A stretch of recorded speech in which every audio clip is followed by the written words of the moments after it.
Avi Sherbill, welcome to Guided Home Podcast. Yeah. I am so excited to have you. Thank you so much. It's been a long time coming, and we have now been in each other's lives for I think around 2 years-ish. Yeah. I know that I first laid eyes on you when you were on a live with Violet, who is my Reiki master, my Reiki mentor, my Reiki teacher, and you guys were on a live, and I just, I was really captured by the information that you were sharing about sound healing. And I was like, I need to talk to this guy. And that's really how we first encountered each other, was through Instagram. Yeah. And I know that at one point you were like, hey, let's jump on a call. And we did. And that call lasted probably like an hour. And we were just like riffing back and forth. And we were just like, yeah, this and that and the other. Yeah. So it just makes sense to have you on here. And I know that you have had an incredible journey with sound and sound healing. So can you share with our audience, who is Avi? Yeah. Well, first off, thank you. Thanks for having me. And yeah, I remember that call also. I even, for some reason, remember exactly where I was and what I was doing. Mm-hmm. And yeah, it's like sometimes I feel like you meet people and you're like struggling to find words and like what to talk about. And then with other people, it's just like flowing and you could just kind of keep on going and talking. And I feel like that is that resonance that you share with somebody that allows you to feel natural and unguarded, and then I feel like it just kind of flows. Yeah. But yeah, I mean, my name's Avi, and I have a company, Sound RX, and focuses on healing with frequency, with sound. And as I'm sure you know, healing is really getting to the root cause of what's going on. Mm-hmm. And so I find it probably the deepest way to get to the root is to get there vibrationally.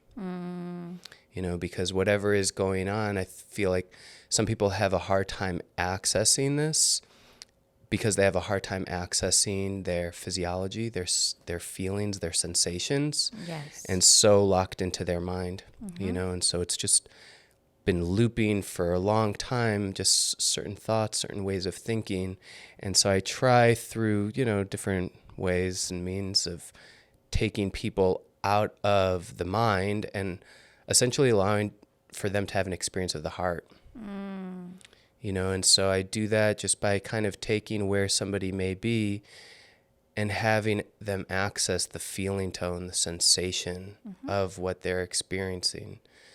And then from there we move into sound. And so it's also something that was a huge part of my own journey. It was really the vehicle that took me kind of from where I was to where I am today.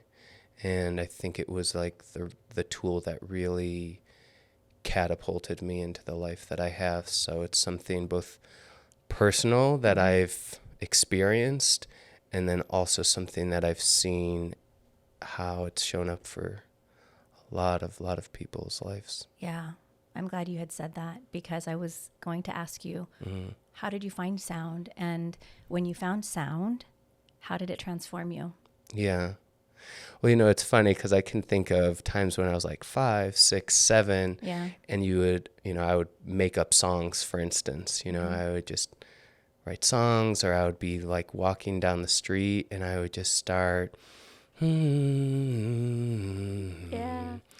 just kind of intuitively singing and expressing yourself, and I feel like it's interesting too, because when you're younger, the tonality of your voice is so much wider. You're like, I don't want to, and then as you get older, you're more like, yeah, I said I'm going to do that, Yes, and it just becomes more and more narrow and limited. And so I feel like really young, I was always in tune with sound, with expression. And, I grew up very religious. And so in part, it was very beautiful, really tuning into the spiritual aspect of life. At the same time, there's a lot of hypocrisy, a lot of duality, a lot of abuse in that world. And I think as I became a teenager, I just kind of turned to music as my outlet. Just kind of became that sacred space for me. And so I think before I ever realized the healing nature of sound, I felt like music saved my life. I feel like people really don't give enough credit to sitting in a car when you're a teenager and listening to music and just like feeling that deep connection to something when you feel disconnected from a lot of what is going on in your life. Yeah, no, I think that, having 4 teenagers, or actually 3 teenagers and a young adult now, I really saw the transition from when, say, for example, my oldest started to drive, and listening to, first of all, how loud the music was in his car, because when he would pull into the driveway, I could hear it. But I do remember the sensation and the feeling of being in the car by myself as a teenager and really just listening to the music that you love to listen to. And I think there's a turning point in our teenage years for many, many different reasons. We're entering another juncture in our life, another area in our life where we're self-discovering. And that's where the frequency of music, the frequency of that sound comes in to move us through that transition in our life. And so I always say that, right? Sound healing really truly just begins before we even are aware that it is a sound and it is a healing energy or a healing frequency. Even as babies, right? What is the sound that is probably most healing, comforting for us as infants is the sound of our mother's voice, right? So, yeah. I mean, the more I understood that later on, I was able to make sense of that, kind of, I mean, the first organ that's created after the heart in utero is the inner ear, and the inner ear is experiencing the lowest vibrations. So we're experiencing the tone of our mother's voice as, right? And that's conveying safety and imprinting, either safety or fear onto the baby, whatever it looks like, and then when you even think about what a mother does, to regulate the baby's nervous system, because the baby can't regulate on their own, is they do swaying, movement, and low tones and movement activating the 10th cranial nerve. So they're activating the vagus nerve of the baby, right? And that's why movement and sound become so important, throughout the life. But I do feel like it's connecting to that, feeling in utero, right. of being kind of like in this watery sac, experiencing vibration. But, I wasn't really able to understand that when I was a teenager. Right. But I think what happened for me is you kind of turn away from your parents as your guides, and you're searching for like, who's my guide, And I feel like naturally we turn towards musicians and celebrities and things like that. And so I turned to music, and that was just kind of, I just can recall like waiting outside Best Buy for like albums, and I would just like, I would skip school sometimes like to get like Lauryn Hill's Unplugged album and things like that. And it was saying something to me that like nobody else was saying. And I feel like music just like unites us and takes us deeper than anything else can. I could tell you something, but when I sing it to you, when I play it for you, it's not just information, it's feeling, you're feeling that sensation in your body. So that was like a huge turning point. But coupled with the trauma, that I didn't understand also, and a lot of what I was experiencing in the house, what I was experiencing in the religious schools that I was attending, there was just abuse going on in these areas. I was trying to kind of match the pain I was going through with the frequency of pain in the music, And so I turned to kind of these tortured artists. Wow. And I feel like that spoke to me and was like, it was almost like telling me who I was, Wow. It was like a really good song will kind of say to you what you're not able to express, And so it was saying to me like what I was experiencing, but I didn't have the words for, and I didn't have the feelings for. And so, you know, I loved Elliott Smith, and I loved Lou Reed and Bob Dylan, and these different artists who were also drug addicts, and they were also tortured, Right. you know, but that was like at that time, like matching where I was, you know? That was your vibrational match at the time. Yeah, of course. The inner vibration. Yeah, yeah. So that was like really what spoke to me, and just sitting in my car. And then eventually when I was 17, maybe 16, starting to learn to play music, and then off to the races. Like that was all I did What did you start playing for the next like 15 years. So I started with guitar, Okay. but I also had a piano in the house. I actually started with piano. Okay. I started with piano. And then it was guitar, and then I was just kind of like creating, you know, I would kind of blend things together, and I would have a 4-track. Oh, wow. And I would like record everything. And then I became really into songwriting, and that was like my release. Yeah. That, I mean, for my entire 20s. And, you know, my sister's writing, she wrote a book, but she's getting it published now. And I was reading it, and, you know, she had diaries from when she was like a young girl up until, you know, her current life, and reading it. And she would talk about me as always having a guitar in my hand, you know, and it reminded me that was like, you know, it was like a safety blanket, you know, it was just the way that I felt seen, the way that I felt safe, if I could just kind of sing it, and if I could write it. And, you know, even when you're writing a song, you're channeling some higher information. Yes. You know, you don't really know what you're doing. It's just kind of like coming through. Yes. And then afterwards it means something, or it's alluding to something, but it's very unconscious, and it's kind of like water just coming Flowing through. Yeah, no, absolutely. And I like how you talk about the piano and talk about the guitar, and they're obviously perhaps not not anything that you knew back then, but hindsight, right? You look at the string instruments, and the string instruments really speak to our heart and really move the emotions through the heart.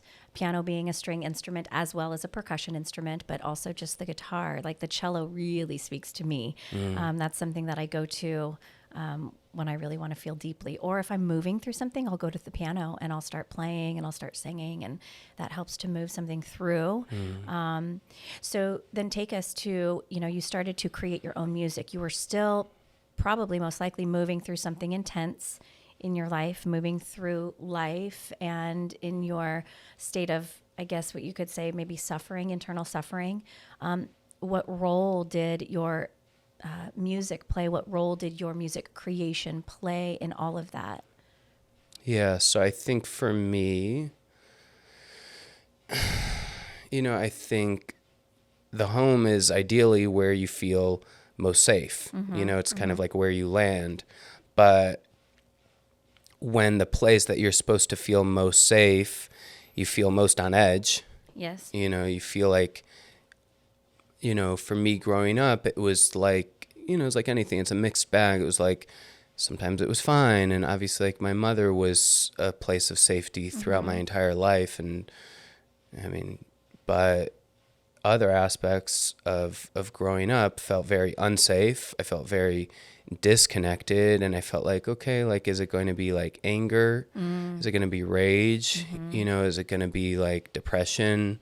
You know, and growing up, like, all the lights were off all the time, which I felt like was just fitting for In the house, it was. yeah, in the house. It was like I would come home, and I mean, if my mom was around, she would turn the lights on, but, like, you know, it was always like the lights off, dark, Interesting. and kind of feeling on edge. Right. You know, and I even remember talking about this with my brother, where he said he would just circle around the block, like, if my dad was home, you know, just because he, like, didn't want to go home, you know. And so that was what I was experiencing. And internally, you don't have the language for it. You don't have the tools for it. And so you turn all of it inward, and you blame yourself. You shame yourself, you know. And so I feel like the thing that I struggled with throughout was not enoughness, you know, low self-worth, low self-esteem. And so then that kind of became this double-edged sword with music where it was like how I was getting attention, but also how I was releasing and expressing myself. So it's like two things at once. It became like a little complicated in my life, Sure. because it was like people saying you're so good. And then it became like an idea of how I could make money and like, this is going to be my work, and feeding this empty hole inside, but also it aligning with some deeper aspect of my being, of my soul, like this really earnest expression of who I am and what I'm trying to get close to. So music was just kind of this cornerstone of my entire life, playing, writing, and then, went to school for music to understand it deeper. But even that didn't really connect with me. It's very quantitative, it's theory based. Yes. And it there's never a mention of, any esoteric knowledge in relation to sound and its healing capabilities and what frequency does to the nervous system or to the brain. Or the sheer expression of it. Yeah. And it becomes very, if you see people who like really come out of, music school, it tends to be very rigid, Yes. very mechanical, and not as flowy and as expressive. And so I was kind of more on that end, the flowy, expressive end. I relate to that. Yeah. And so like I was in it and I was doing it, but it wasn't like really speaking to me. And I was just always writing. And then I found a friend of mine who I knew from childhood, and he had gone to Berkeley. I was getting out of music school, and he had moved to Boulder, and he was doing bluegrass. And so he said, come out here, like, let's work on some music. And I went out there, and that became the person who I was creating music with for the next 12 years. Oh, wow. Yeah, so he was like my partner, in almost everything. And so we were in a band together, and then we were creating together. Then we moved out to LA together, and we were composing and working on some commercial stuff and some, TV stuff, things like that. Okay. And so he was like my man, he was like my partner. And so, yeah, that was kind of what a lot of my 20s looked like. Okay. That was what I was doing. I was working with him, and I lived in Colorado for a long time, and we were doing music there. And then just some opportunities came, and we ended up moving out to LA. But LA is also like where I really fell apart at the same time, and everything was kind of already going on, but I was functioning. Okay. And then when we came out here, it really just kind of took a downward turn. Yeah. Can you talk to us about that? Just sharing with what falling apart looked like, and through the falling apart, how did you pick yourself back up to be the person that's sitting here today? Yeah. So, I mean, the part that I wasn't mentioning is alongside the music, there was just drug taking throughout, even from when I was a teenager. I went to these religious schools, and I remember somebody like gave me marijuana when we were on a winter break, and I remember taking it, and again, like when your system feels on edge, feels stressed out, feels overwhelmed, you're very emotional, you don't have the ability to regulate. When you take this into your system, it's like, whoa, everything kind of slows down. Yeah. And I'm also able to kind of like escape. You're not escaping anything, but like momentarily you're escaping it. And so it was like I was escaping it with drugs and with music, and I was just kind of like on Jupiter, but I was in my house, and so it was very convenient, it was really working for me, You were on Jupiter with marijuana, or was that acid? No, I'm just saying like, just a state of being, state of consciousness. Yeah. Right? I think I was just like in an altered state. Yeah. I wanted to be elsewhere, And so I feel like, you close your eyes, you're high, and you just kind of, you go somewhere else, it's an altered state, and so that was going on. And then, as I kind of got into my 20s, like, occasional, like recreational, harder drugs, you know? Right. And I would see other people who I was doing it with, it was like they were able to put it away. But I was the type of person who I would like go and do it in my car, you know? And I would go and do it and isolate. Yeah. You know, I feel like there's people who do it to connect and socialize, and then they go to work, and then they go to school. You know, I was just a very extreme, you know, personality type. I just would go full tilt, you know? Okay. But I think I was able to kind of deal and manage. I wasn't, you know, highly functioning, but my entire 20s, it was kind of like subdued and kind of like numbed out a little bit. Right. And so I was like creating and working on music, but the only way I could really relate is if I was high, you know, in some way. And it didn't even matter what it was. It was just like something to take me outside of that normalcy, which for me was, I don't feel comfortable in my skin, Right. you know? Pain. Yeah. And so that just kind of continued, and then everything reaffirmed that it was okay. You know, I kind of went into a line of work, if you want to call it, that was allowed, you know, that was cool. It wasn't what everybody was doing, but it wasn't like I was going into a corporate environment and I was like out of my mind. It was like, okay, because I was expressing myself and things like that. It's the music industry, right? Sex, drugs, and rock and roll. Yeah, yeah. But mainly just drugs. No, you know, and so it was never a party. Right. You know, it was never like fun. It was just how I felt okay. Yeah. You know, and so it was always hidden, you know, it was always secretive. And that was what I experienced growing up. Everything was secretive. Everything was hidden. A lot of anger, a lot of pain. Wow. And so then it's like whatever you experienced, you just internalize, you know? And so that was what I took in. And that was what I kind of created in my life. And it was kind of working out for me in a certain way. And Colorado was great for us, you know, with work and with music. It was all connecting. And then we came out here, and, you know, LA is like one thing to visit, but then when you're living here, initially it's very isolating. You know, it's like the places just geographically, it's like separate and you have to travel. And there was this kind of like underlying hustle to how the music was working for people. You know, it wasn't just like expression and we're connecting. There was like this underlying feeling of like, and I'm trying to get somewhere with it, you know, like, and I'm trying to do something. Right. And we were, but I was also like, I missed that part, and I was also having to work and all of those things.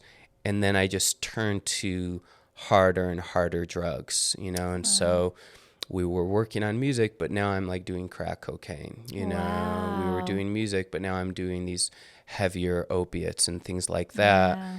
And I think, wow, I'm really relating to people, but you're actually doing the opposite, you know, and people feel very disconnected from you. And it was slowly kind of realizing that this is hard for me to manage and hard for me to kind of deal. And then, you know, we ended up moving to the Valley, and things just kind of got worse and worse. And then I got into a relationship, you know, and the relationship just reveals everything. Sure. You know, and so, you know, I was manipulating situations and people, and there was drug use. And then it just kind of came to a point, and I was using amphetamines where the person I was working with, I think it became very clear that this was not working out, you know? And I think I was able to kind of manipulate and con, and I would say things, and I would say, I'm going through things, and like, you don't understand. You know, it's like entire victim consciousness, you know? And then just like a series of events where we were living together. I couldn't pay for anything. All of my money was going to drugs, but we were kind of working on music. It was actually coinciding with things going better than ever in a weird way. Yeah. That's how crazy this is like things were actually elevating, and we would go to like Sony studios and like take these meetings, you know, with this guy we were working under. and these opportunities, but at the same time, internally, I was like, I couldn't function, you know, I was just having a harder and harder time. And, Wow. and then it just kind of like came to a head. I remember it really well. There was this show we were trying to get music on, this FX show, and it was between us and this other team, and we were working for months on it, and we didn't get it. And so in turn, we didn't get this like really big payday. Okay. And I remember just kind of like falling apart after that, and it just kind of becoming another excuse to kind of use even more. And then, it just kind of, he ended up kicking me out. I had no money. Wow. I stayed by a friend's house. I brought this girl I was with. She ended up stealing from my friend. There's like a childhood friend of mine. They blamed it on me. And then my entire group of childhood friends kind of like distanced themselves from me. And then for the next year, I was just homeless. I was just running around downtown LA, different areas. And, you know, I was high, and then I wasn't high. And I literally was walking around with like a duffel bag for like 10, 11 months. Oh my goodness. Yeah. And just acting insane, doing insane things. Yeah. Wow. Yeah. Well, first of all, thank you for sharing that. Like, that's a very vulnerable share. It's a very revealing share, but it's also such a gift to the listeners, because where you are now, what that experience in its totality brought you to and through is what you are doing now in your expression as a sound healer. So thank you for being vulnerable and feeling comfortable enough to share that. But I think that's an important message. And I knew that that was something that I wanted and really felt like it was a valuable thing to be brought through with our conversation. Because I did know this part about you. I know that you did share that with me. So then, as somebody that was on the streets for 10, 11 months, then what happened? Where did you find yourself? And again, then how did sound find you? How did music or even just sound? Yeah. Yeah. I mean, to condense like the next 3 years after that, you know, I would just be going to motels. I was still dating this girl.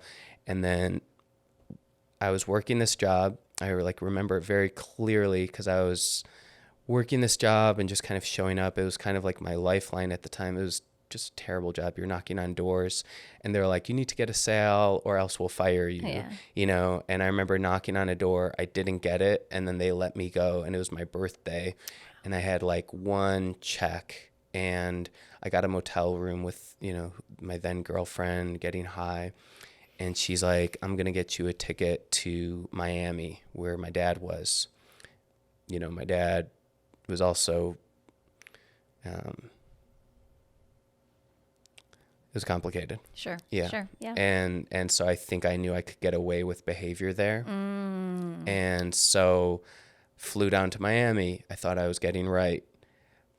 But then I spent 3 years there just kind of like trying to get right, losing it, trying to get right, losing it. I didn't have the tools. Sure. I didn't have the capacity to kind of heal and to get sober, really.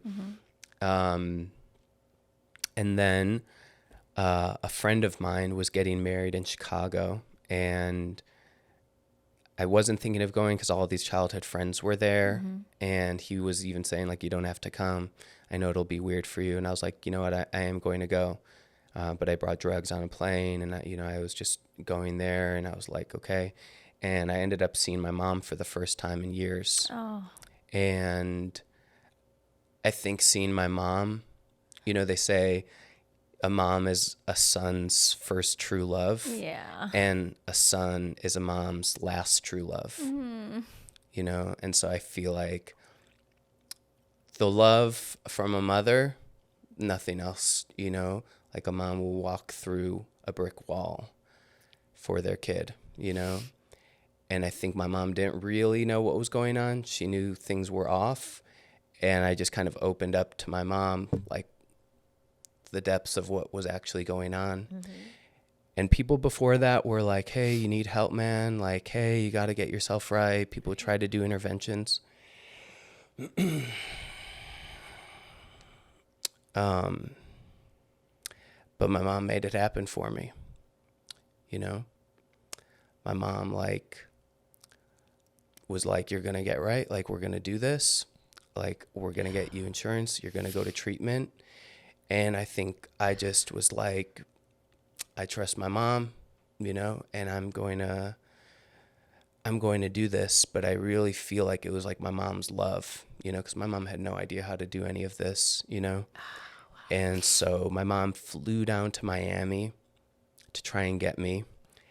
She was in an Airbnb, and I never once stayed in the Airbnb. I went there just to steal from her. Oh, wow. And just to use her phone because I'd lost my phone. I mean, that's how far gone I was. Yeah. It was just like, and so my mom, I flew out with her to Washington and then Chicago, and we were just trying to get a place for me to get treatment. And eventually I was able to go to treatment in Orange County. And I couldn't tell you what it was because now, I mean, I'm almost 8 years sober, and I've seen a lot of sobriety and a lot of death and relapses. And I could not even tell you what got me sober, It's literally like a miracle, but I think initially it was like my mom, and I think it was like my mom saying we're gonna do this, I'm gonna figure this out with you. Yeah. Oh. And I think it was talking about your mother swaying you. It was your mother knows you from being inside of you, and maybe before. yeah Yeah. To seeing you kind of losing your life and almost dying. I mean, really dying. I was 130 pounds, Yeah. I remember seeing a picture that you had posted on Instagram of around that time. And it was like a sucker punch into my stomach, because I didn't know you during that time. I've only known you for the last 2 years, which is, how you present now. And seeing that picture, you're unrecognizable. Yeah. But it's interesting that, you've really brought it, you've brought this conversation to the depth and the capacity and the transformation and the transcendence of a mother's love. Yeah. And how that really can be the catalyst for true deep healing for her own child, but even just in the world, right? Yeah. And so you received treatment, you became sober, and then what happened? Yeah. So, part of sobriety is kind of getting some healthy habits, Sure. some a healthy routine. And, my sponsor at the time was saying yeah, maybe you shouldn't go back into working in music. Cause that was my idea. I was like, I'm going to go back. And I was still kind of sick, I was still kind of I'm going to live in my car, and I'm going to do music though. That was how my way of thinking was, Right. Well, if I could just back up a little bit, in these sobriety programs, and I know a little bit about the sobriety programs just in the work that I've done thus far, is, we're really still not caught up, right? And I think that you talk about this too, and we've talked about this, is that, programs for sobriety really are still kind of backwards, and they're not really, really tackling the root cause of these issues, of the issues that people are coming with. Yeah. And again, I think it comes down to this frequency and this vibration that we're carrying in our body, in our subtle energetic body, from a lifetime of trauma. Yeah, I mean, I don't teach as much in that space, but when I would always say it's they say drugs are not the problem, they're the solution to the problem. Amen. Right? Yeah. And so what are you actually trying to solve is you're trying to solve that deep pain, that deep feeling inside of you, that whatever it may be, but it's also showing up in your body, right? And that's why you see a lot of times with people trying to get sober, it's they have a really hard time interacting with stress, because stress is activating the part of them that since childhood means you're not safe, you're not okay, and is overwhelming, you know, and you probably witnessed parents who were overwhelmed by stress. And so you just internalized all of that. And so the challenging part is we're chemically or artificially putting something into our system to feel safe, to feel okay, to slow things down, to self-soothe. And so then the challenge or the opportunity becomes, how do I create that naturally for myself? Right. And this is where a lot of these programs are lacking, you know, because it's not really just occurring at that cognitive talk therapy level. You know, you kind of got to go in the tissue, you know, they say like the issue is in the tissue, you know, and so that I think is where things are, you know, missing in that space. But it's true of almost any other space in the Western world, you know, it's very much top down and let me give you a vacation away from your problems. And so, you know, when you kind of take a step back and some years after, I was able to see, okay, like the sobriety world is a business in and of itself, you know, and then you can kind of see it for what it is in a lot of ways. And it's not to say there aren't amazing people like giving their energy and blood, sweat, and tears, but there's a lot of shady stuff for sure. And so when I was getting sober, I was trying to create healthy routines, healthy habits. And, you know, I was like just listening to others who were farther along. And so I listened to my sponsor and I was like, I'm not going to go just jump into music again. And somebody brought me to a session where somebody who's working at a yoga studio was like, I think you would like this, you know, sound bath. And I never, you know, I was familiar with like 432 hertz and, you know, obviously it's seen bowls and things, but you know, it's like when the student is ready sort of thing. Yeah. And so as soon as I went to it, you know, I was also like just struggling emotionally and socially, like just kind of dealing without drugs, you know? Yes. And you're kind of going back to where you were when you first started using. So you're kind of like arrested at like 15, 16 emotionally in a lot of ways, you know? So it was very challenging. And so I went into the healing session. I remember afterwards being like, what the hell was that? Wow. You know? I was really moved by it. I was moved, I think, by the space. Okay. Just kind of like the feeling in the space. You know, I just gravitate towards like deep things, you know, and that felt like really deep, you know. Yeah. The space felt like deep. Yes. And then just mentally, emotionally, I was like so clear, you know, I was like so clear. And, you know, I know some people like call it downloads, but I just remember thinking like, and this is what I'm going to do with my life. And like, this is what I felt such clarity, you know, and, you know, all these things as I trained and as I learned over the next, you know, 7.5 years, you know, I now understood that, you know, that was like you feeling like that relaxation in your body, which turns on your social engagement system. And now you're able to engage with yourself from a place of compassion, from a place of connection, as opposed to a place of protection and, you know, defensive and aggressive. Wow. And so I think all of that was occurring for me, but I was just experiencing like, wow, this feels great. You know, I love this. In the sound bath. Yeah. And so I just continue to go. And when I get locked into something, I become very obsessive, you know? I think like most of my life, like I could care less about this, care less about that. But when I like lock into something, I lock in, you know? And so I locked into it and I became just obsessed. And I was living in a sober living and paid $4,000 for my first training. And I was like, I'm going to do this. I didn't have any instruments. I was sleeping on a bunk bed. But I was like, I'm going to move into this. And I just, you know, it's that intuition, you know, you're just following like breadcrumbs. Yes. And you're just like, it doesn't rationally make sense. You know, when I would express it to others, they're like, you know, would make fun of me or just kind of like make jokes about it. And then as I was going and I was like, I'm going to do this for work, you know, then people understood it less. And then when I was really applying it was when, you know, my then girlfriend was pregnant with our first daughter, and I was still living in a sober living. Wow. And I was saying, like, this is what I'm going to do for work. Wow. You know, and everybody, aside from my mom and aside from, you know, my partner, were like, yeah, good idea is like a hobby, you know, but like you have like a daughter coming into the world, like, you know, you want to think practically here. Right. And I was just like, I'm going to do it.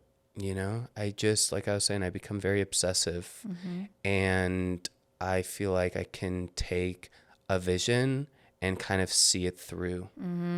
And I had this vision. I was like clear about it. And I mean, like we were talking about before the podcast, it's a process, you know, and so initially it was very slow moving, and she was kind of making more of the money.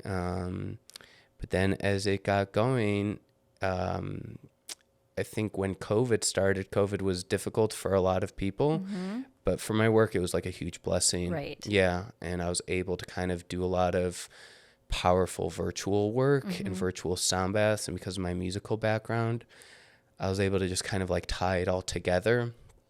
And I think the beautiful thing that I felt during my first training was, you know, a lot of the people in the training were coming from like a Kundalini yoga background, you know, and I was living in a bunk bed on a sober living, and I was like overcoming a drug issue. And like, that wasn't for me, you know, that wasn't the way I was moving through this. Right. And I think the beautiful thing with this work is really getting real with yourself and not being generic. And like, you know, this is my story, this is my message, and so this is how I'm going to like speak about this work in this way. And so I really tied it to trauma, really tied it to the nervous system, initially tying it to addiction. And that was the way I spoke about it. You know, I wasn't doing some like Kundalini opening, you know, sort of approach. And I felt like it just landed with the people that it did. And I slowly kind of like built my audience, built my community, and that was kind of, how it got going. Wow. That's a lot. And that's beautiful, because speaking about how you didn't want your brand of sound healing, sound bath education, or you know, that sort of thing, you didn't want it to be generic, but what really was the gift was that you used your life, and you used your story, you used your trauma, your experience, your circumstance as the catalyst to bring forth this expression of you, which is ultimately sound healing. You know, I know that you utilize gongs, and you use tuning forks, and you use the crystal alchemy bowls. But really, as I'm saying that, I really am receiving the fact that all of it was a divine design within your human body. It was that imprint that, you know, I guess you could say perhaps that was your soul contract. Perhaps that was the reason why you came in this way and in this form and had the experiences that you had, so that you could share that full expression of who you are, and be that gift and that teacher and that one that shares through that expression. Because again, we're all coming from different lenses. We're all coming from different experiences. You know, I too am a sound healer and use crystal alchemy bowls, but my story is very different. And the beautiful thing is I find that it all converges into the same strand. And the strand really truly is this space of unconditional compassion and love, not just for others, but firstly for ourselves, in order to find that frequency, in order to find that vibrational alignment within ourselves, to be able to recognize what our expression of that is going to be. And you have a very different story than I do, but somehow sound healing brought us together to become friends. You know, in this realm. So, that is, it's so incredible. And it's so important that your story is shared and shared over and over and over again, because I know that there are so many people that are suffering. I know that there are so many people that are carrying around a pain that perhaps they don't know what it is, why it is. They are unable to name it, identify it, but there's this gaping hole. There's this pain body that exists within them. And they can't cognitively get past it, right? Yeah. I have a lot of clients that come see me that say, I do go to talk therapy, but it's only getting me so far. And you and I both know that it goes even deeper than that. There's the somatic component to it. There's that energetic component to it. Yeah. Yeah, I think a lot of the way the culture is set up is to kind of promote a sickness, that mentally, emotionally, and physically, I think it is kind of raised up this idea of, just take the way alcohol is experienced in the culture, It is used in a way where it's like normalized, right? But I think when you see it, how many people like ruin their lives with it, or like numb what is going on within them, right? Or outsource, the ability for them to kind of create health or to create balance for themselves, that they need something outside of themselves.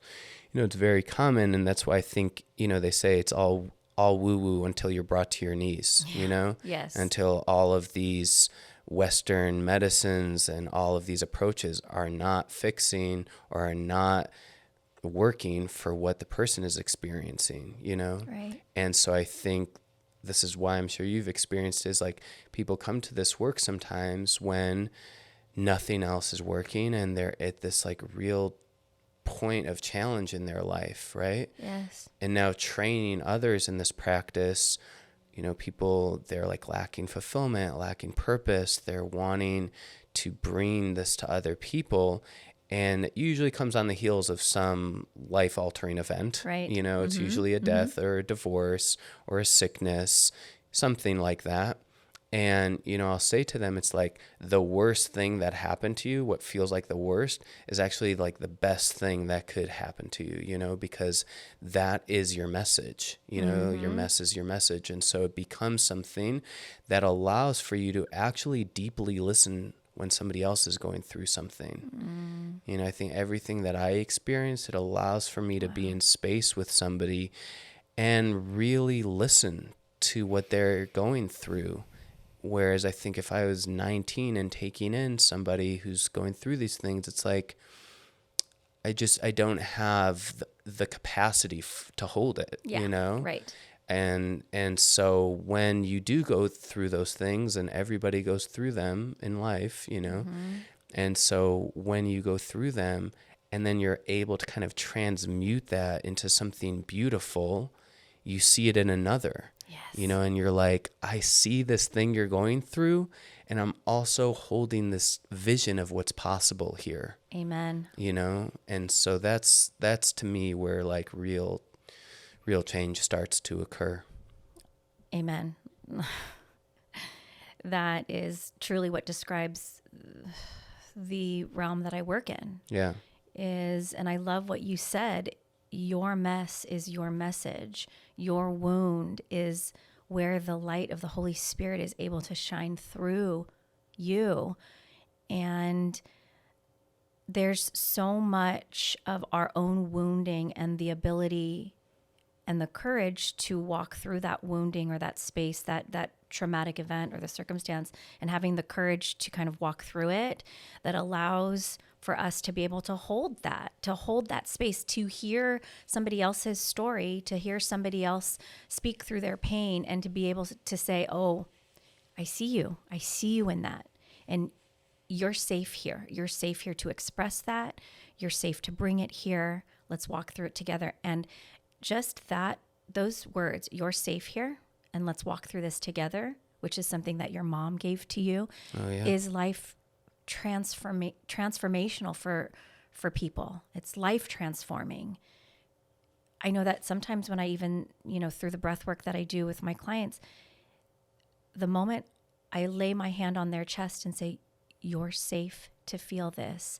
There's an incredible release, because just hearing you're safe, it's something that we don't hear. We don't tell ourselves that. And so when we hear it on the outside, it's almost like hearing it for the first time.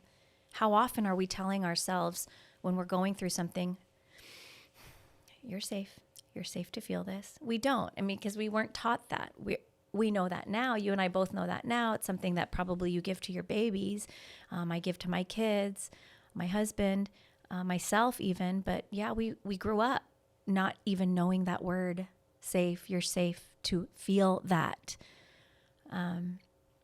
So thank you for creating this safe space for others to come to you to learn about sound healing, to come to you to be healed through your sound offerings.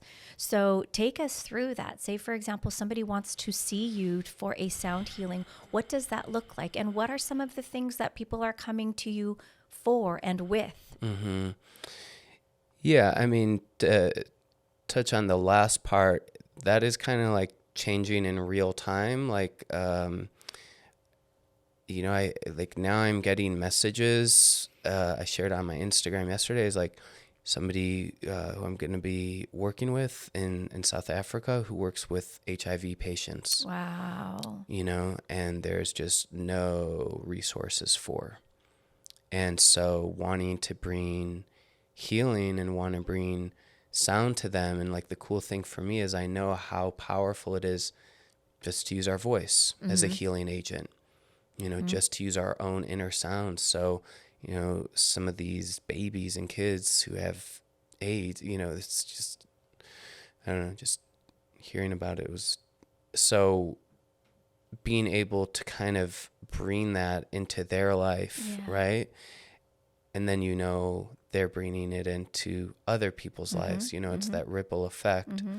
And so now I'm like getting so I'm posting more, and it's something I'm more interested in and kind of moving towards more, is working more with specific frequencies. I've seen that. Yeah, for different things that somebody is going through. And there's not enough, but some really cool research around frequencies for Alzheimer's, for dementia, certain tones to use for kids with Down syndrome, For cancer, for learning processing disorders. So all of these things I'm getting more and more interested in, and I'm kind of like wanting to work more specifically in those areas also, and create some offerings around that that's amazing, for people experiencing those things. In my day-to-day, what I'll have are people who are going through just difficulties, life is challenging, life is tension, life is stress, but I think that second arrow is where a lot of the suffering happens, where the story that we create around it and the conversation in our minds around what had happened, Right. And again, I think when we work with sound, we're able to slow it all down and recontextualize it from a place of safety, from a place of connection, whereas most of the stories we've created are from a place of criticism, of judgment, And so when I'm working with people, I'm really attuning to what they're going through. And I usually start off talking about what their experience is, and so I use different tools. I kind of go over them in my training, kind of ways of really allowing them to navigate it for themselves, Sure. And you're just kind of like using certain prompts and using certain kind of tools to kind of draw it out. And then I try to have them access the sensation, access the feeling tone of it. And then from that place, through that conscious intention, we move into the sound. And so it's kind of first setting it up in the right way, and then moving into the sound. And really, it's most people I found, they haven't lost their voice, they haven't lost their mind, they've lost a space for their voice. You know, they've lost a space to be seen and to be listened to, which really means listening to themselves, you know, and you're just kind of this conduit, you know, that's why people are like, you're so amazing, you're so good. And it's like, really, you're so amazing and you're so good. And you're reflecting that because that's how you're internally feeling right now, you know, which is so powerful. It's the same thing as when somebody's like, you're such a jerk, I hate you. You know, it's like they're really saying how they feel about themselves in that moment. And so after sessions or like after trainings and people are like, this is so amazing. Like, how do you do this? It's like they're really expressing what they're feeling for themselves. Except they're just externalizing it and pushing it outwards. Correct. And so it's really like, you're feeling so amazing, you know, just like turn that towards yourself. And that's really what you're experiencing. And so that's really the goal. And I think the goal is that not like they just go into an altered state and they're releasing stress and releasing trauma and, you know, all of those things. I think what happens is afterwards they grow their capacity to be with life, you know, grow their capacity to be with life on life's terms, you know? And that's what I found for myself. It's like I have a lot going on right now, like more so than ever, and young kids, you know, and I struggle, of course, like anybody else, but I feel like now I have the tools where I can like come back, you know? Lose it a little bit, you know, we're human. Yeah, things happen and, you know, you get frustrated with the kids and you're overwhelmed and things are just blah, blah, blah, blah, blah. And then it's like, and I know how to like come back to myself, you know, I know how to connect and I have these tools and these practices that allow for that. And that's just kind of, everything I do with other people is an extension of that, you know? Yeah. And that's why it's not even work, you know? I mean, yes, right? Yeah, it's all very kind of fluid in that way. Yeah. It's like, yeah. What I heard you say was that through sound healing, it's almost like, and I heard Dr. Zach Bush, whom I love. Amazing, right? His work is amazing. I remember him saying, you know, you don't really need ayahuasca to go on this full-blown spiritual journey. You could actually use sound or you can use nature to return you back to your original math. Because again, if we go into the whole, you know, into our exclusion zone water and fashion and all of it, Dr. Emoto's work, I mean, we could go down that rabbit hole.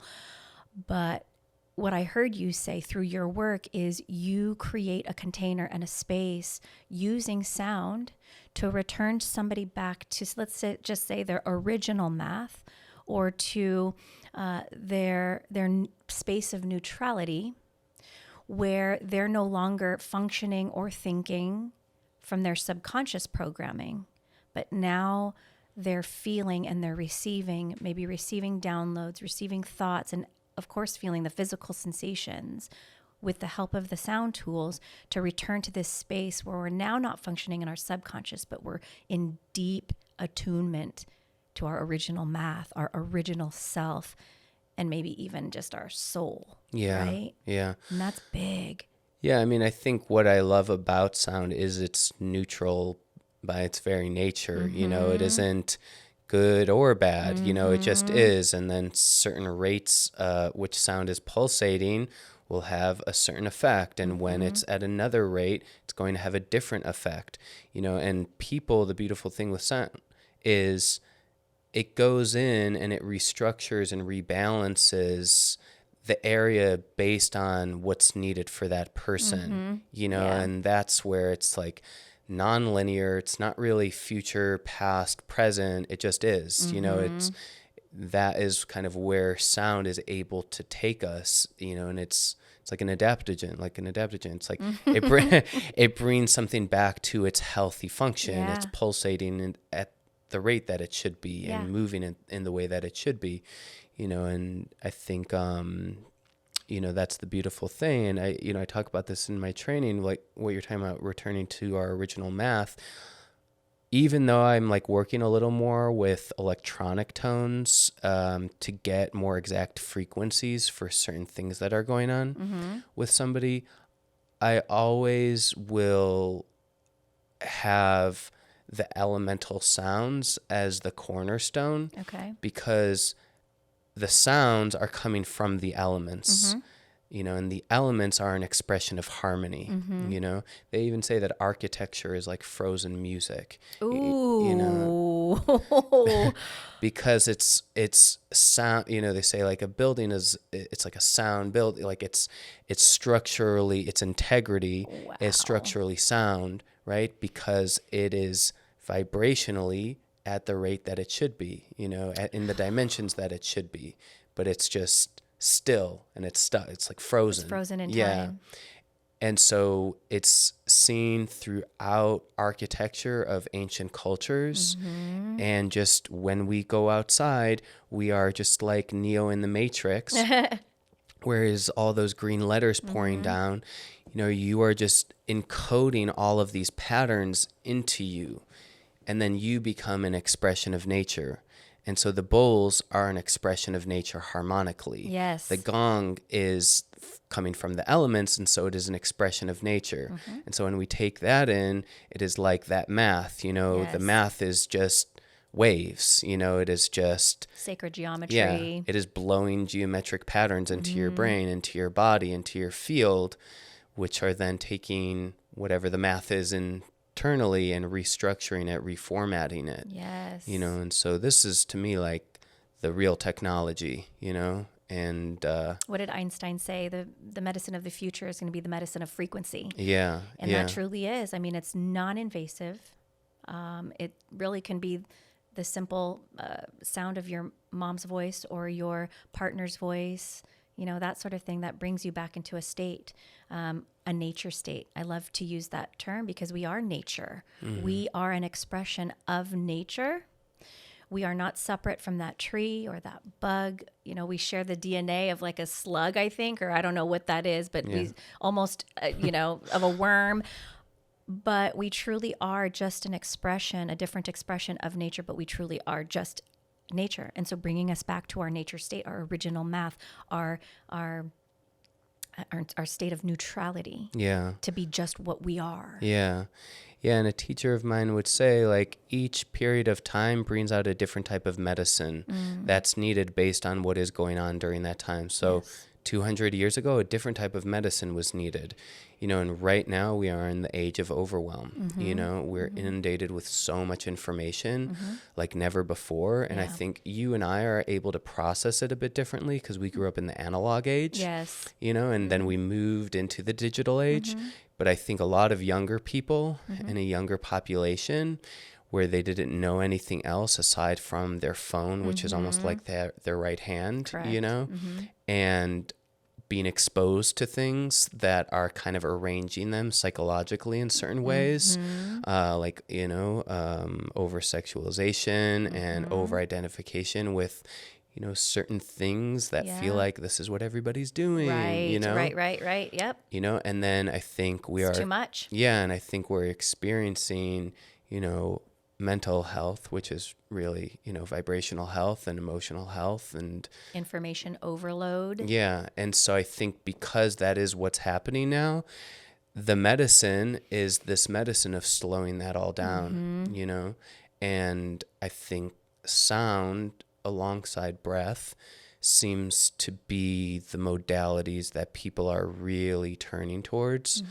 And I think, I just personally would love to see more research being done for what a lot of people are experiencing and what the vibrational match to that is. I think the reason why it's not is because, they're not going to find something that they're not looking for. Right. And so if they were to find it and then finance it and the peer review studies behind it, it would then legitimize it. And until I think it comes in tablet form, I was just going to say that it's like a sound frequency in a tablet form. Yeah. I don't want it to get to that, though. I almost don't want it to become legitimized in a certain sense, because then it's going to really change the way it can be offered and received. It's, right? I do want to see the research. I think that's valuable. But I don't necessarily think I want the government to be in charge of how it's given, Yeah. you know? Yeah, I mean, it's like a bit of a side note, but I was like thinking of this in relation to like weed for like younger kids now. You know, like growing up, weed was not legal, right? But now it's almost like been sanitized in a way where it's like Apple Yeah. and like dispensaries, and it has like little cartoon characters and things like that. Sure. You know, and so I think that just kind of happens anytime something becomes mainstream, you know, they put stuff in it that changes the structural integrity of Right. it. That's And exactly. it's no longer what it used to be. It's this synthetic, commercialized version of it. So yeah, I think that would naturally happen if this, you know, Yeah. but yeah, I mean, like I was saying, nothing will ever touch the sound of the elements and the sound of your own voice, right? Yes. Because nothing will ever bring you back to your mother, you know, and even like mother, like sound of the universe, mother. Mother Earth, Gaia. Yeah. Yeah. And so I think they'll always be there. Yeah. Wow.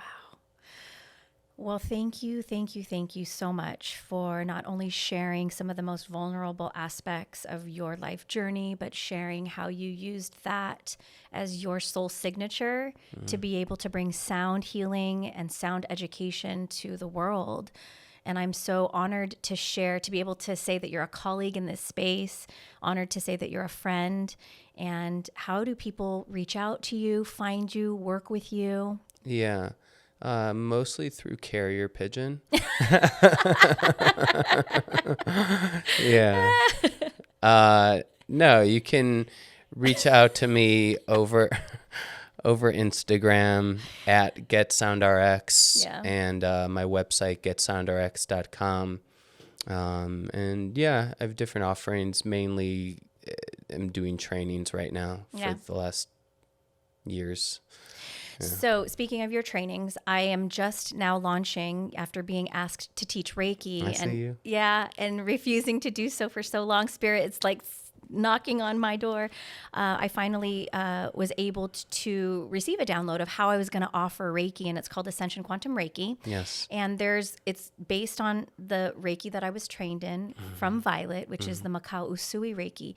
But I also would like to, because my journey unfolded the way that it did, and all of these other things started to come into my awareness, part of the trainings are going to be exposure to the different modalities that I use in my healing sessions. And one of which is, of course, going to be the element of sound and sound healing. And while I'm going to touch on that subject, I am not going to offer a certification in that. I'm not going to do a full-blown training in that. And that's where you're going to come in, because I will then share that if you do wish to further your sound training, I'm going to punt it off to Avi, because you do such a beautiful job, you know, and I was lucky enough to take your gong training and the history and that sort of thing. So that's kind of where I'm going to tell my clients, go see Avi. Yeah. No, when I saw that, I reached out to you because I was like, oh, I want to do that. Yeah. Like, yeah. That's something all of the modalities are working in the same realm, right? It's just a frequency. It's just energy. It's, you know, working with the meridians, not just the earth meridians, but our physical meridians of energy and how we carry that through.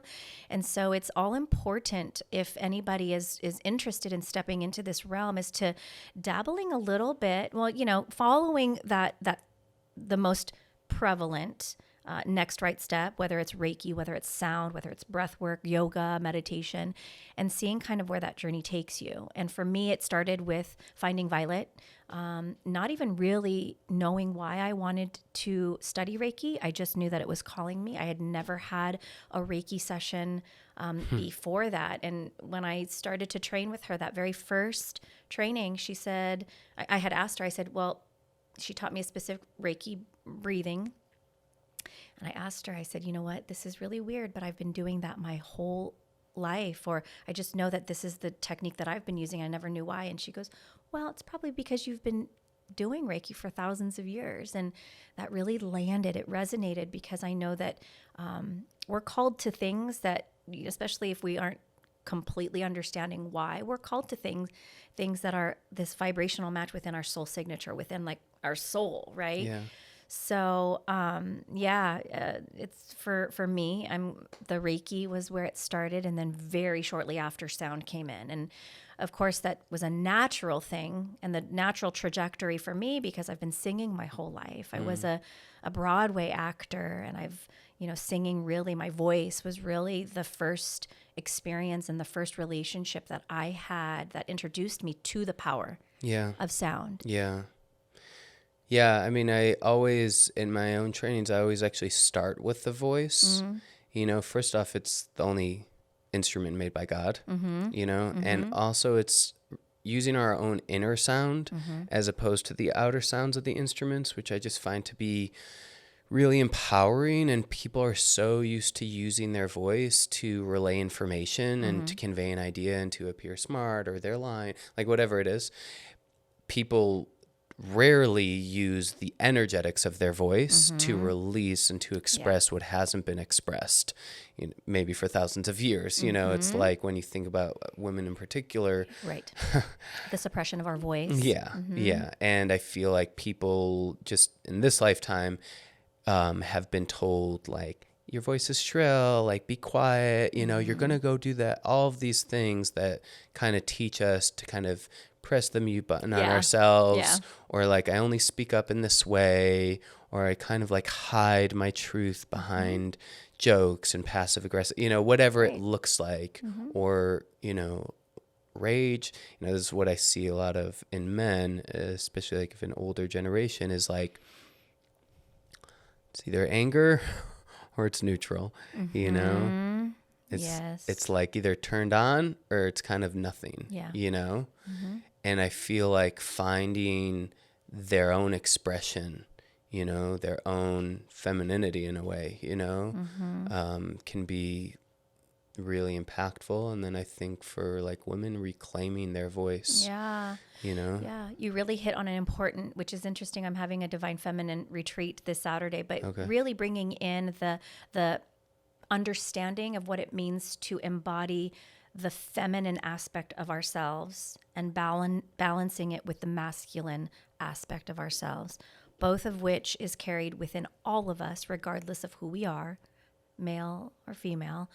And you're right. I think there's been thousands and thousands of years of suppressing the feminine side of all of it, whether that be the feminine voice, whether it even be these feminine shamans, these quote unquote witches or midwives or healers, right? And what happened in that realm. Yeah. And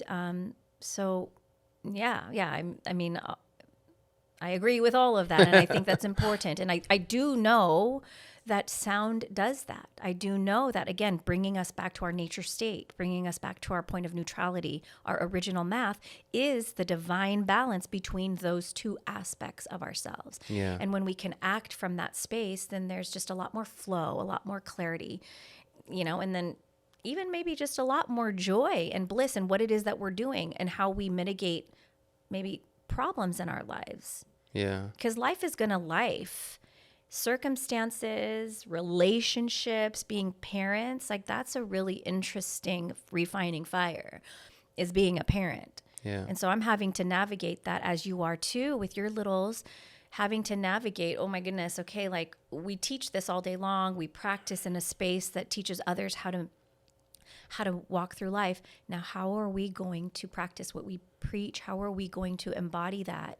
And I've had many, many opportunities. Again, my mess is my message in my own marriage and in my own motherhood and my own relationship as a daughter and a family member. I've had a lot of opportunity to embody the lessons that I speak about. And I've brought myself to my bowls. I don't know how many times. Yeah. Just sitting in that room, putting my bowls out and just playing and breathing and meditating and also just weeping.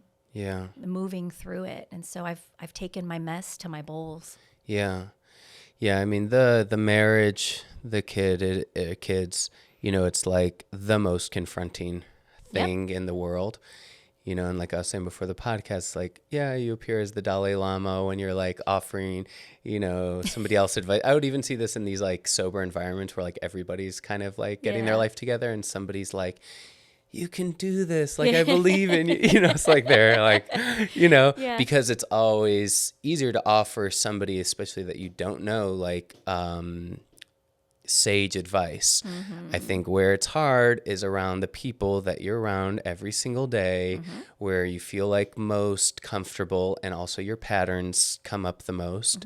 And, you know, I found just within the kids, you know, it's like they're both bringing out the most shadowy parts of me, you know? Oh, yeah. And I was just thinking about this yesterday with my son. It's like, you know, because I just had such a hard time growing up as a boy and feeling like comfortable in my skin. And I see like when I'm short with him, it's something's getting activated, like from when I was probably that age. Yes. That doesn't know how to allow for him to have space or to explore, because I was cut off in that way, or I internalized it in that way. And so when I'm with him, it's like he's teaching me how to love, you know, in a way that I didn't know how, you know? And he also looks so much like me that it's like I'm looking in the mirror from long ago, you know? And I'm like, damn, I really got to do well here, you know, like, you know, I really need to kind of, you know, that thing that I so easily offer some random person is somehow like in short supply with a 2-year-old son. Yeah. You know, and like, what the fuck, you know, and, you know, and so I feel like that is like where I'm like really learning more than any other area. The what the fuck in parenthood does not go away after they, you know, I always think that our marriages, our partnerships are how we bring heaven on earth, because it gives us the opportunity to either see the God in the other person or to resist the God in the other person. And what is that showing you? Again, it's a mirror. So figuratively, you know, our relationships are mirrors, right? Of showing us where we really need to refine, where we really need to scale back and see what this is trying to teach us. And then our children are our teachers, and they're going to teach us how we can do that better.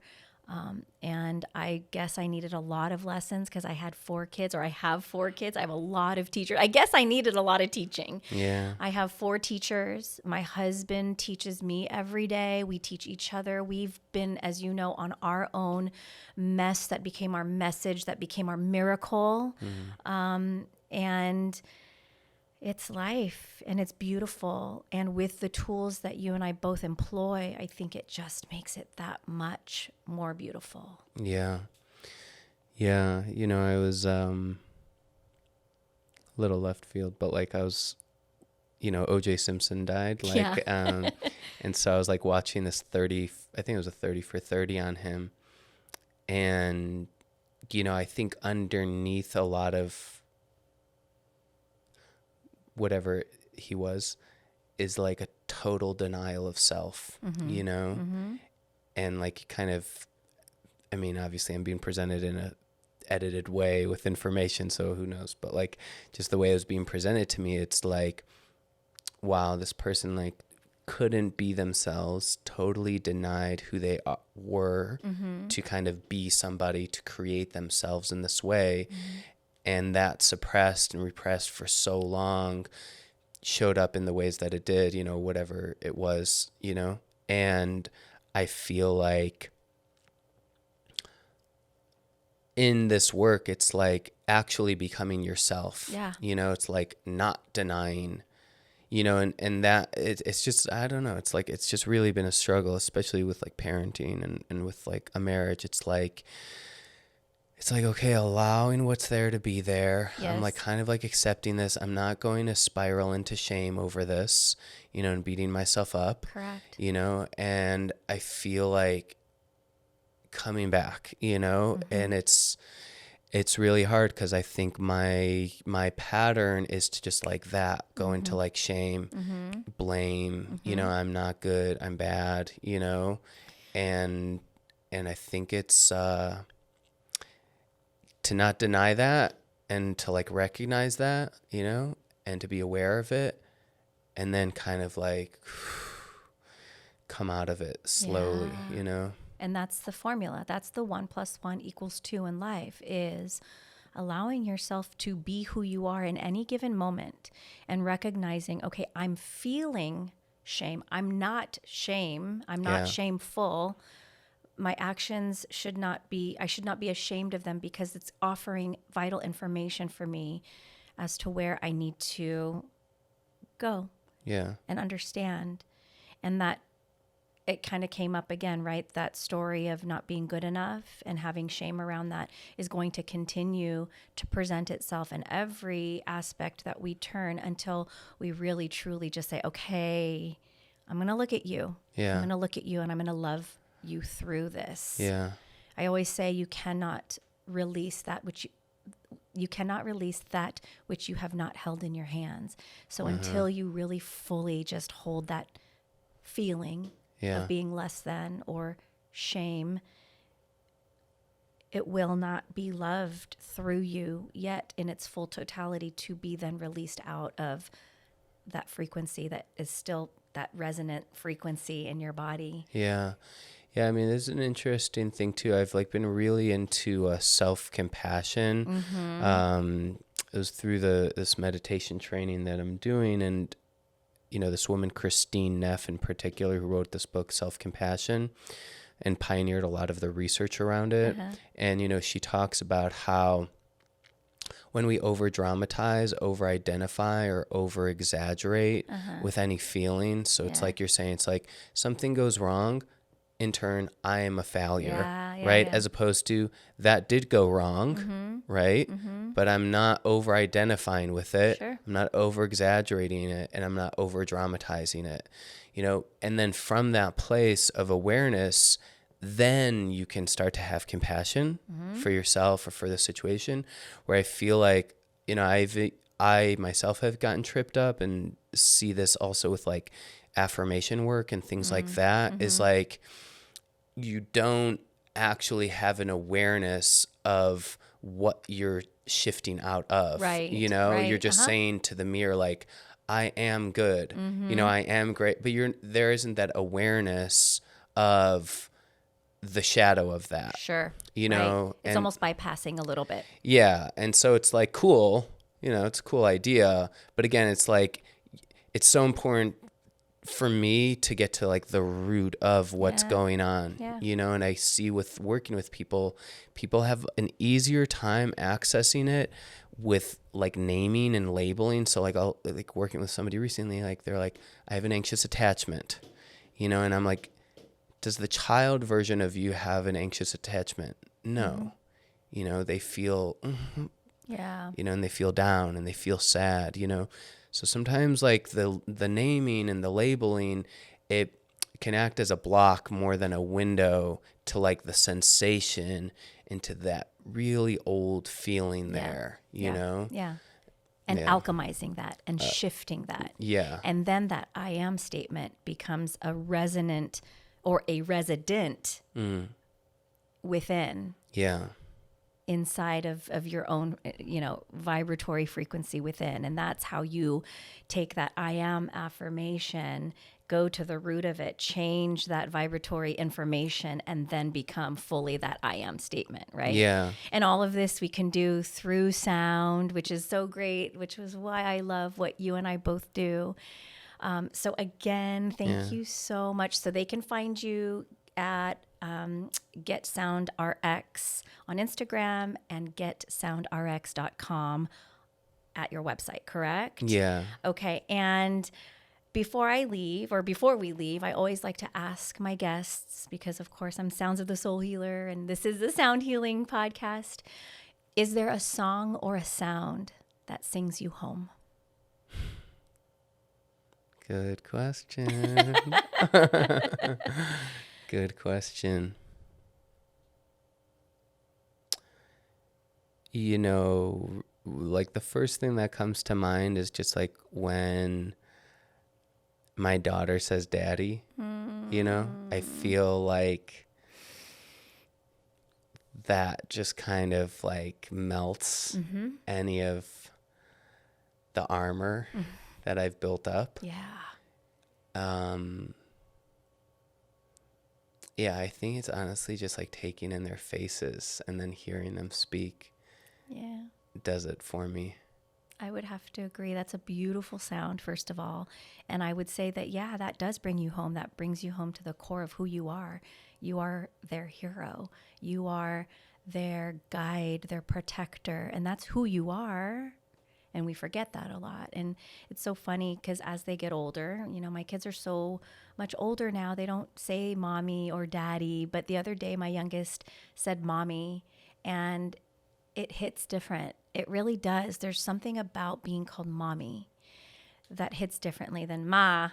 Yeah. Mom. And I don't know what that is. There's maybe an innocence, maybe, I don't know, but it does hit different. Yeah. So thank you for bringing that to light, because I would have to agree, mommy, daddy, there's something about that brings me home to my heart. Yeah. And it reminds me who I am. Yeah. Yeah. And I mean, not to just keep it going, but it's like my daughter last night, you know, she's like holding my hand while we're doing something. She's an angel, by the way. Yeah. Yeah. And she's holding my hand, and I know that this is going to change, you know, but also trying to like be in it, you know, and also it's really tough, you know. Yeah, I don't know. It's kind of like coming back to what you're saying. It's just like all of it at once. But yeah, when she does kind of like call me daddy and says very certain, very, it's just, there's, you know, like kids, it's like they say certain things. It's just like so. And she also has the sweetest voice, because I don't know, I think at one of your stories, or maybe a couple of your stories, and you're filming her in the kitchen and she's like talking, it literally, the frequency of her voice and the sweetness of the words and how she says it, how she pronounces things is just very angelic. So again, coming back to the frequency of somebody's voice, these children really truly are coming through with angelic frequency. Yeah. And you know, even they're here to save us, I think. I know. Just their faces, like their facial expressions, it is just so pure, you know. It is just it doesn't have all that learned behavior, you know, and all of that stuff. And so you know, and she goes like you know, it's just like, and how amazing is it that you are allowing them to learn, or not allowing, but you are sharing this sound healing with them at such an early age, and the human being that you are helping to create in your own household because of that. So again, just huge heartfelt thank you. Thank you for coming. Thank you for being my friend. Thank you for being a colleague in the space of sound healing. I appreciate you so much, and I'm going to be sending you my students so that they can get certified by you. Yeah. Thank you. Hopefully I can be a student of yours as well in this. I would be honored. I'd be honored. Yeah, for sure. Thank you so much. Thank you. Yeah.